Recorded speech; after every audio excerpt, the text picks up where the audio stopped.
Oh, there can be no more exciting new venture in your life, certainly for a young guy, I think, than buying a new car. And of course, we started the conversation last week discussing balloon payments, how we should approach what is essentially an investment, or maybe it isn't. It might be just throwing money into a void. Here to help us draw that line is certified financial planner Grant van Zyl. Welcome back, man. Thanks, man. It's a difficult one to broach because you want to be excited about it. Yeah. You want to kind of dive right in. It's certainly if it's your first car, but this is the first opportunity to make some big financial mistakes. Yeah. Picking up from the conversation last week, how should we approach buying a car? Yeah, I think buying a car, you can either get yourself into a lot of trouble by buying something that's just too much for you. So I think the starting block is always going to your budget. Find out on your budget what you can afford from a monthly perspective. Last week we spoke about the 10% rule, where you don't want to spend more than 10% of your income on a car and the insurance that's connected to that.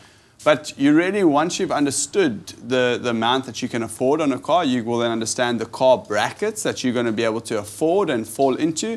And then you want to go and understand the market value and the trade-in value of those cars, so that it's a great reference point to show you where you're not going to be spending too much money on that car or not. Where do we find this information? Where do we get the market value or the trade-in value for a vehicle? Yeah, so it's a little bit tricky, but if you go to your dealership and you ask them really nicely with a cupcake or something, they might be able to give you some of that information. You go in there with a fake moustache and some sunglasses, and try to trick them. But it can be seen as an investment. We know that generally you are going to lose money on buying a car. Once we have this information, once we know the market value, what's the next step? Yeah, so you're going to want to go in, you've got two options. You can either buy a car privately or you can trade in a car. Now, if you're trading in a car, basically what's going to happen, you're going to land up getting close to trade-in value or less. Because remember, the dealer has to take that car and sell it at a later stage to make money out of it.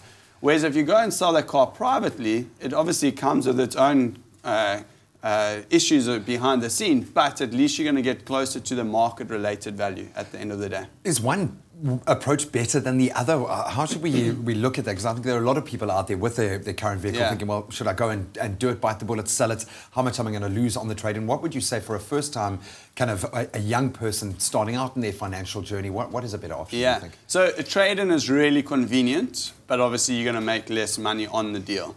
When you go and do a private sale, you obviously will make a little bit more money. And then when you go back to the dealership to buy the car that you're wanting to buy, you'll get a better deal on that because now you don't have to negotiate with a trade-in offer anymore. So I would say, if you've got the time, rather try to do the private sale. Obviously do your research, making sure that whoever you're selling the car to is a reputable person.